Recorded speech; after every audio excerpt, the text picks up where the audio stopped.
if you consistently show up, the right people will find you. So all you have to do is control the inputs because you cannot control the outputs.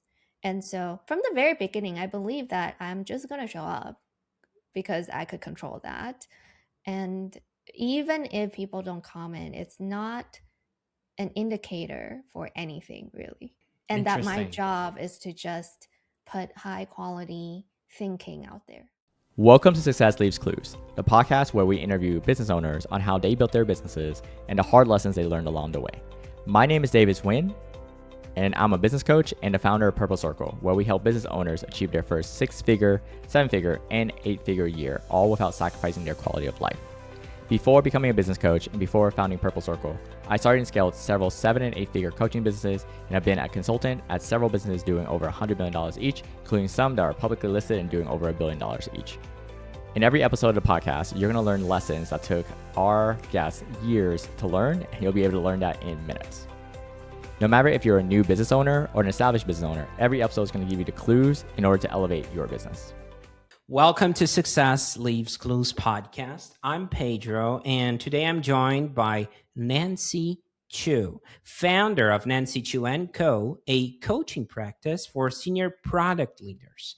Nancy spent nearly 20 years in engineering and product management, including leadership roles at Meta and Roku, before transitioning to full-time coaching in 2023. Where she now helps L6 to L9 product leaders land high-paying roles at top tech companies. Welcome to the show, Nancy. Thank you for having me, Pedro. Great to have you. Okay, now I always tell this, well, not always, but sometimes I feel the need to expose a little bit about myself, which is the fact that I'm a comic book nerd, okay? That being said, I love the first editions, the origin stories, right? So let's rewind a bit because every coach has that moment where they look at their life and say, yeah, I guess this is what I'm doing now, right? So when was that for you, Nancy? It was at the tail end of COVID when I had a travel bug because I couldn't travel anywhere. Then in the middle of my travels, it was also after a surprising layoff impacted by the Roku layoff in late 2022, basically right during the holidays was when the layoff happened. And then I gave myself permission to just enjoy the trips that I had already planned. And you know how when you go on trips, you see things differently. It kind of opens your horizon. And then when I was in Japan, I decided that I was going to bet on myself instead of trying to look for another corporate job. Oh, that's exciting. Oh my God. Okay. I get where you're coming from. Just in May, past May, we had our retreat at Purple Circle, right? And we went to Tulum, right? So we visit the cenotes, and that really is an experience. When you travel and you're exposed to different cultures and exposed to different stuff, you're like, oh my God. So the world is not that small bubble I imagine to be so, right? Yes, that's exactly what I felt. That's awesome. Okay. Now, I'm curious about one thing because it's almost like an identity shift, right? On a side note, I am a career coach myself, okay? And I worked at banking, corporate, several years. I then worked at a consulting firm here in Brazil, Ernst & Young. So there's a shift that happens when you go the entrepreneur's journey, right? It's just like we're so used to have that well-oiled machine working on the back end. We don't even know what sales is all about. We don't even know sometimes what leads are all about. There's business development. Yeah. So when that shift happened for you, when you launched your business from, in the early days, you're helping people, you're giving advice to, you know what? I'm building a real business around this, Can you walk us through that? It was when I was trying to find product market fit on my own, and I was trying all kinds of different things. And at the time, I had defined product market fit to be 10K a month. And that was going to be an indicator for me that if I could find product market fit, then I could scale. And then after trying to do it alone without any help, DIY everything for about 2 months. I know it's not very long, but I'm also a very naturally impatient person. And then I realized I couldn't figure out how to go above 10K on my own. And I decided to enroll in coaching to get help so I could learn how to scale. And then when I joined that coaching program, I actually didn't realize it was a marketing program.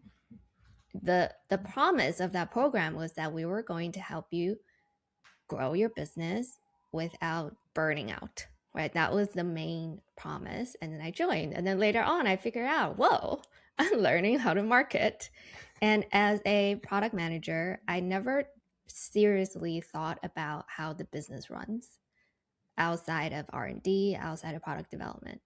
And I just thought marketing, and to your point, lead gen and sales, they were all kind of the same thing. And we internally, as a product manager, we refer to it as quote unquote the business. And I just never really thought about it until I was taught how marketing works. And then later on, I also enrolled in sales training. So, oh, okay, so this is how sales works. That was the biggest shift for me, that I cannot just take things for granted. I have to learn how it works and then do it better and do it more efficiently. Isn't it wild? Like you like 20 years in the game in corporate, and you're so used, like when people ask you, like, I don't know, like in a birthday party, and they're like, hey, Nancy, what do you do for a living? You're like, blah, blah, blah. And you're like, blah, blah, blah. I have this position. I do this. And then sometime that happened to me. You're in that middle. You're not sure where you're at. If you're just trying to make it, but you're launching this at the same time. So you're testing waters, and someone caught you off guard and asks you like the simple question that was so easy to answer for 20 years.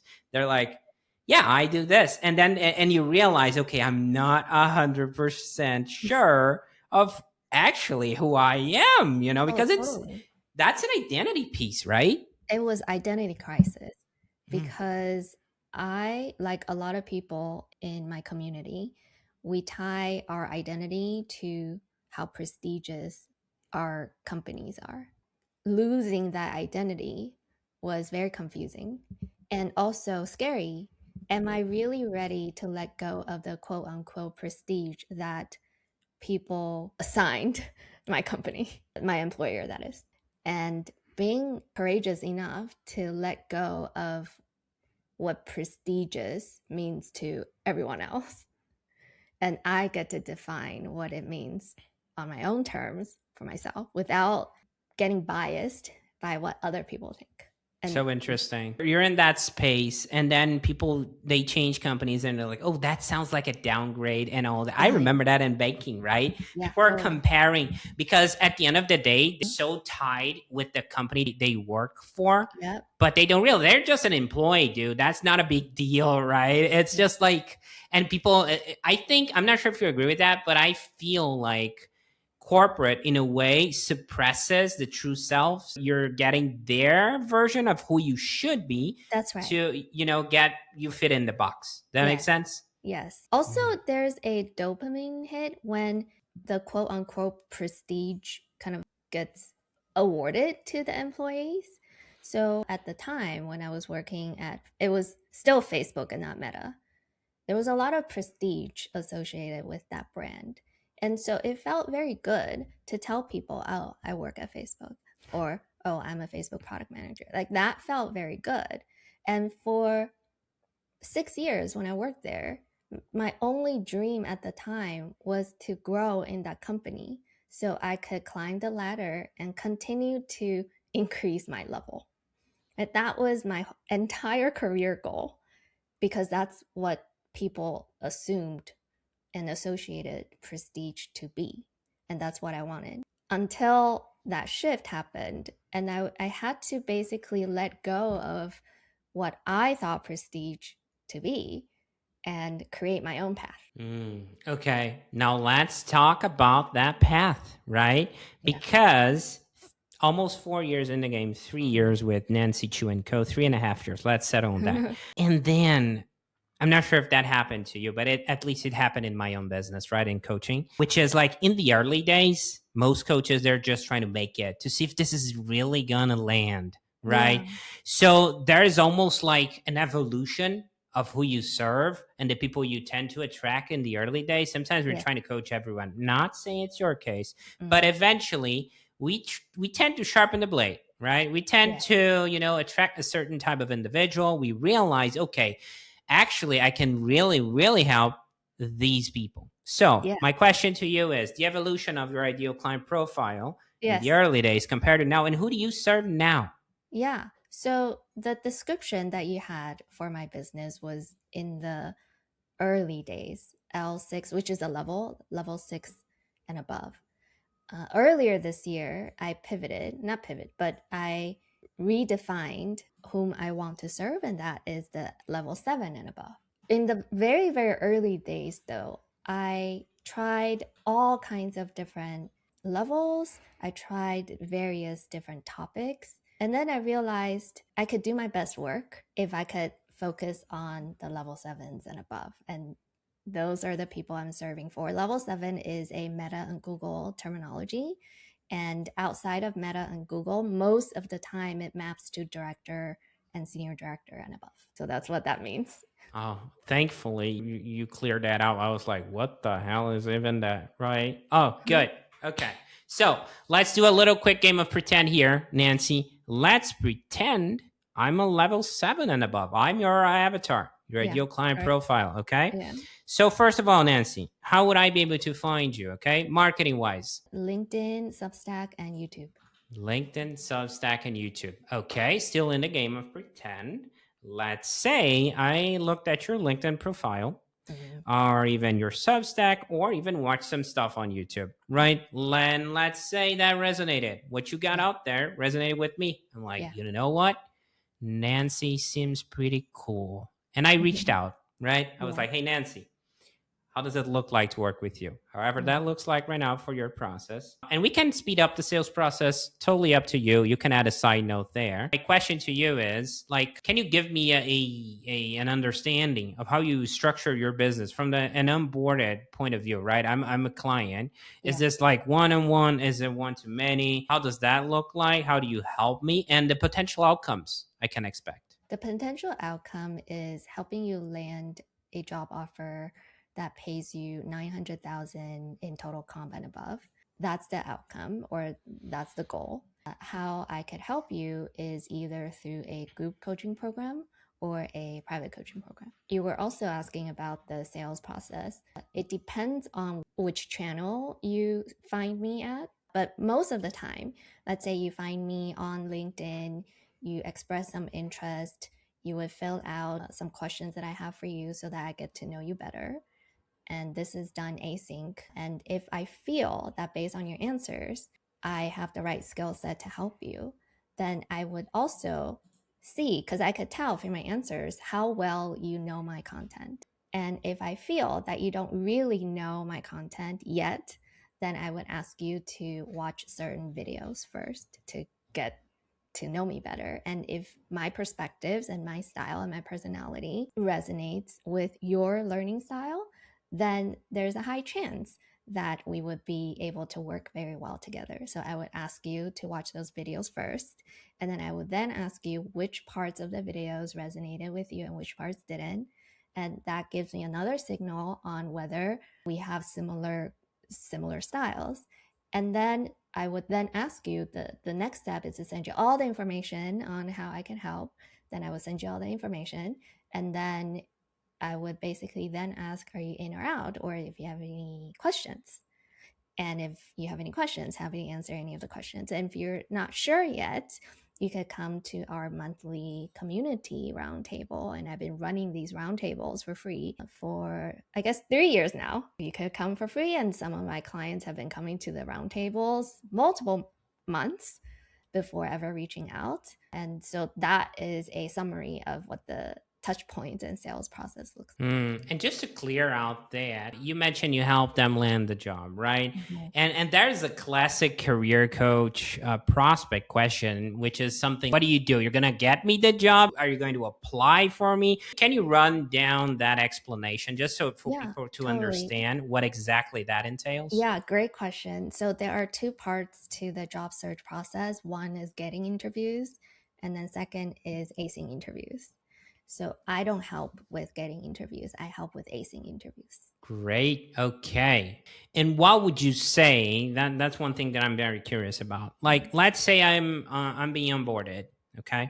And I understand different levels of understanding, but if you notice a pattern from your clients, a Mhm. classic misconception that they have, like that you realize during the process, oh, this happened again. He's thinking the problem is A and actually it's B, you know?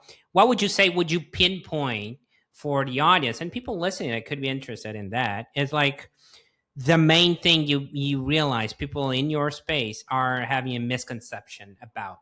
This doesn't happen anymore, and I think it's because the more content I put out there to bust people's assumptions, the more people started to see a different perspective. But in the earlier days of my coaching business, people used to ask me all the time, how many mock interviews do I get?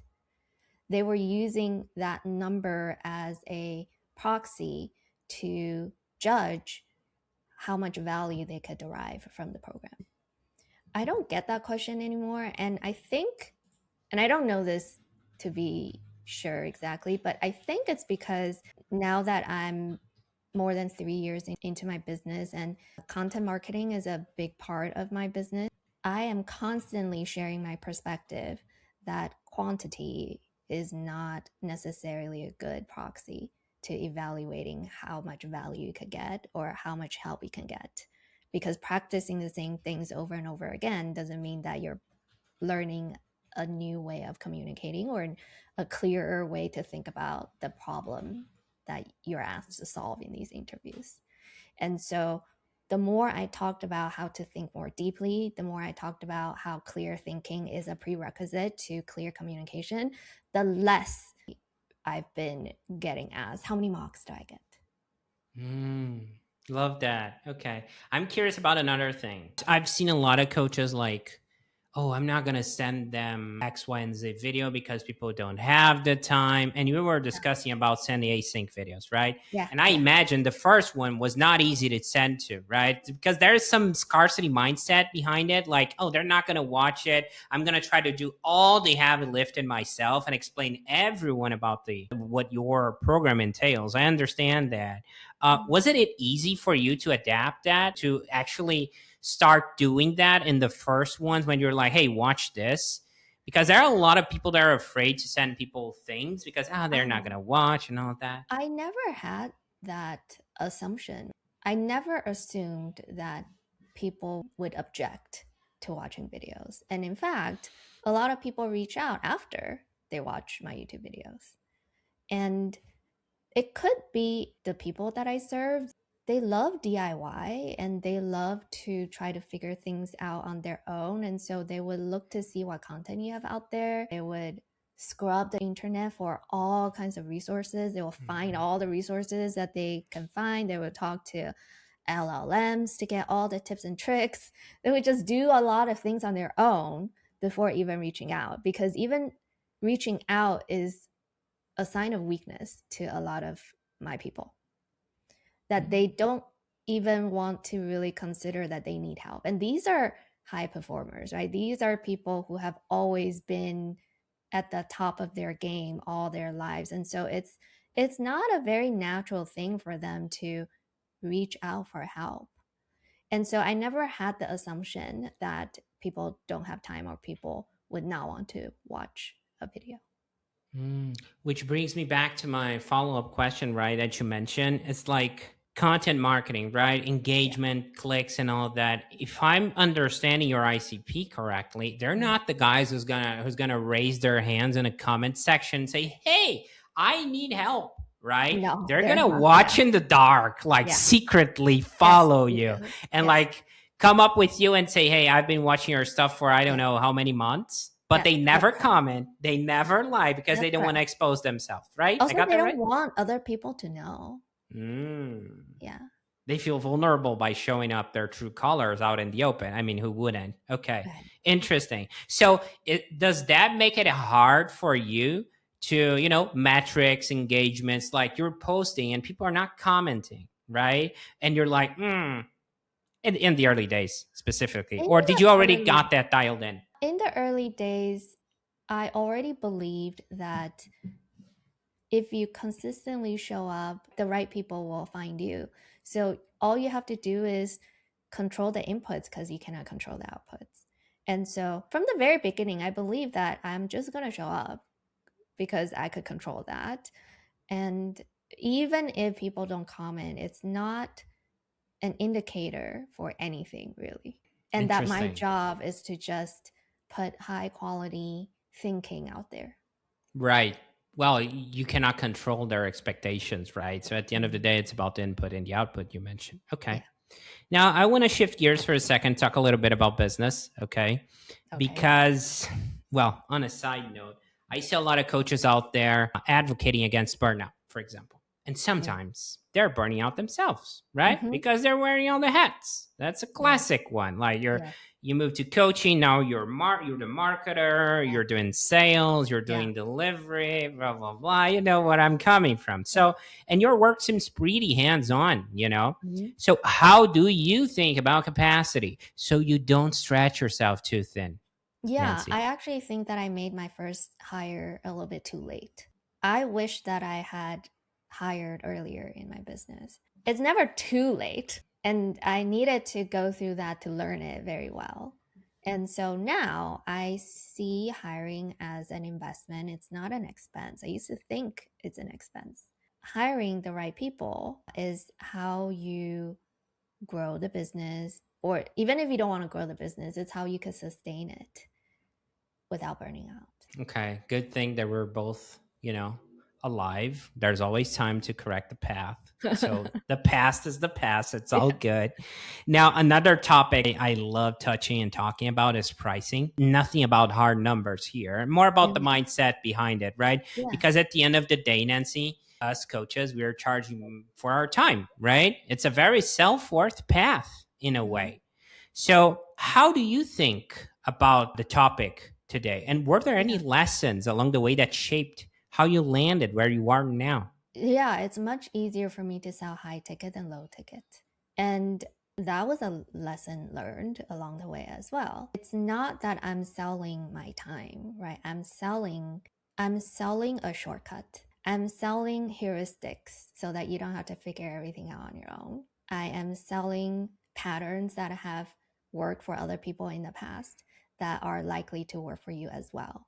Right? So it's not necessarily that I'm selling my time. I'm selling an outcome that has been proven to be true many, many times.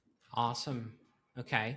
Love that. Now, I want to shift gears for a second because we're almost 4 years, Nancy Chu and Co. And I'm curious about where you're taking all this, Nancy. Looking ahead, where do you see the business going? Are you thinking about scaling, hiring even more people? Or is there a next step you're excited about? I actually really like how the business is doing right now. It's not a crazy big business, but it's a healthy business. I used to work all the time, right? I used to work 10-hour days. And it didn't really burn me out because I was excited and I was passionate until it started to burn out, right? And then I was thinking, if I wanted to burn out, I should just go back to corporate. I love And the option, right? If like right, if I this mean, is really what I'm doing, I'm going back to corporate for a yes, paycheck. and also I was making a lot more in corporate. So if I wanted to burn out, I should just go back to corporate and get paid more too.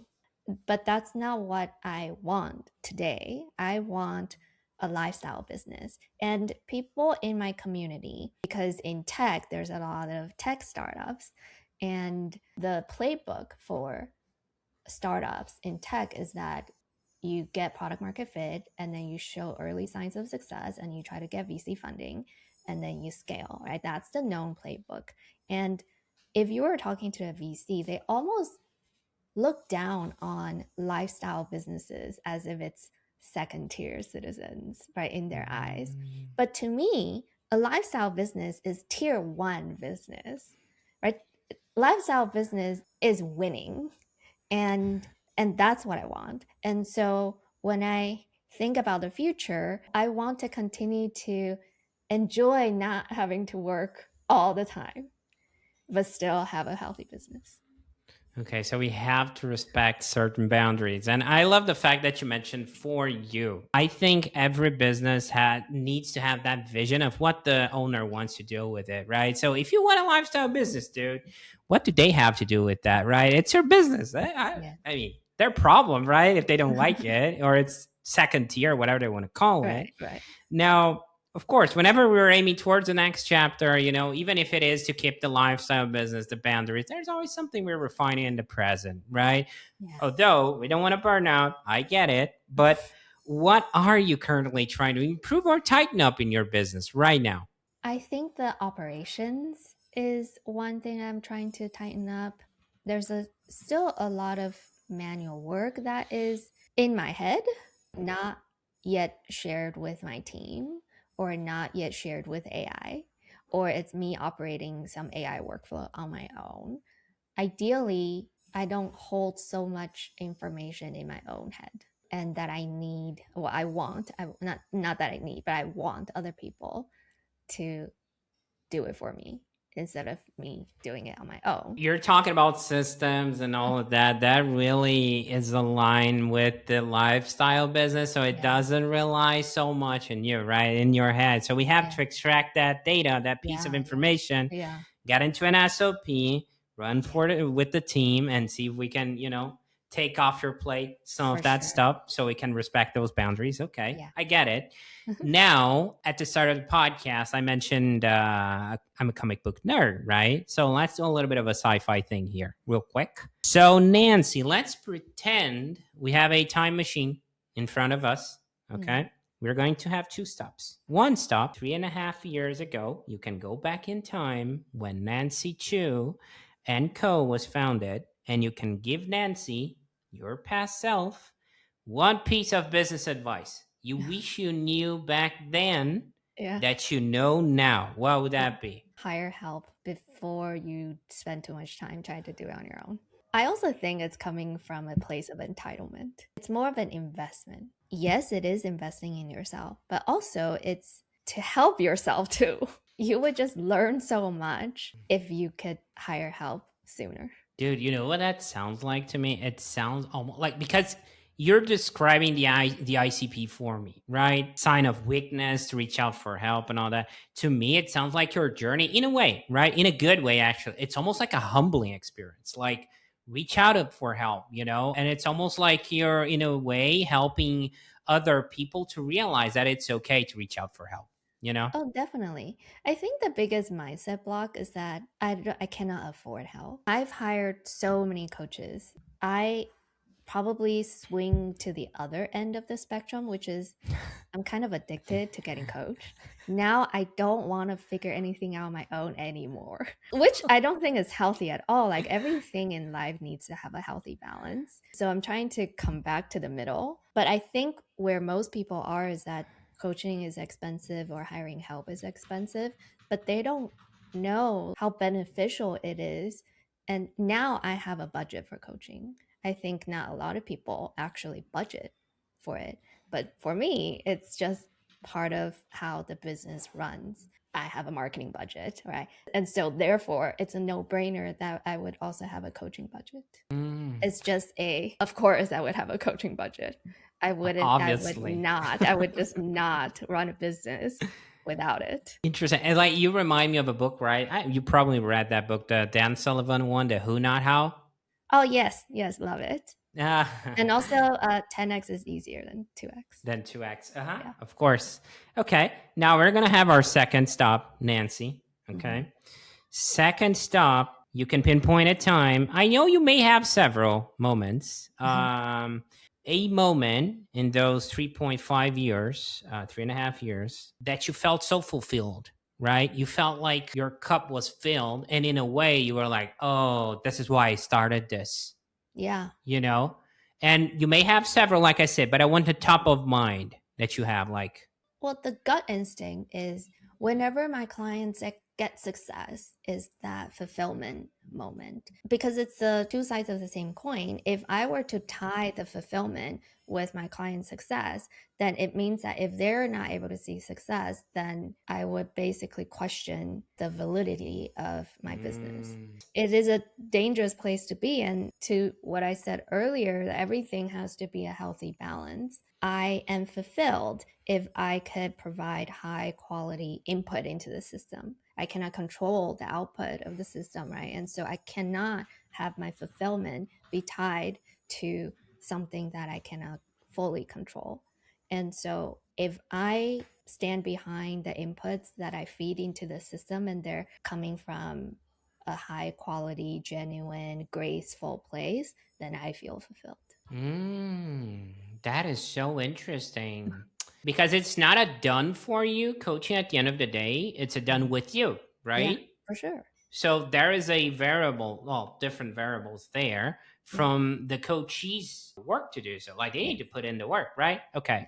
Now, how do you evaluate that you actually delivered great input if you're not tying with the outcome, right? In a Yeah. way, you're tying with the input you're putting out there. How do you evaluate that? I think a lot of it is reflection and trying to evaluate myself my own way, right? I set my own bar. Of course, I get inputs from my coaches too. And then I get inputs from clients. I get inputs from the market. How is it landing with the market? So all of those are different variables that feed into how I set my own bar that I would use to validate my own work, whether or not or how can I continue to improve going forward, right? It's a very inward facing process because that's within my control. And the act of active reflection or continuous reflection is what makes me better too. Interesting. And now, if someone listening wants to connect with Yeah, you or follow your work, right? And by the way, we're going to have all the links in the description, but sure. where can people find you best, and connect with you? Yeah, I think if you like LinkedIn, the platform, you can find me there. If you like Substack, the platform, you can find me there. If you like YouTube, the platform, I'm there too. Or if you just want to check out my website, it's nancychu.co. Okay, Nancy. So there were a few moments from this chat that really stood out to me. Okay, I'm going to highlight them real quick.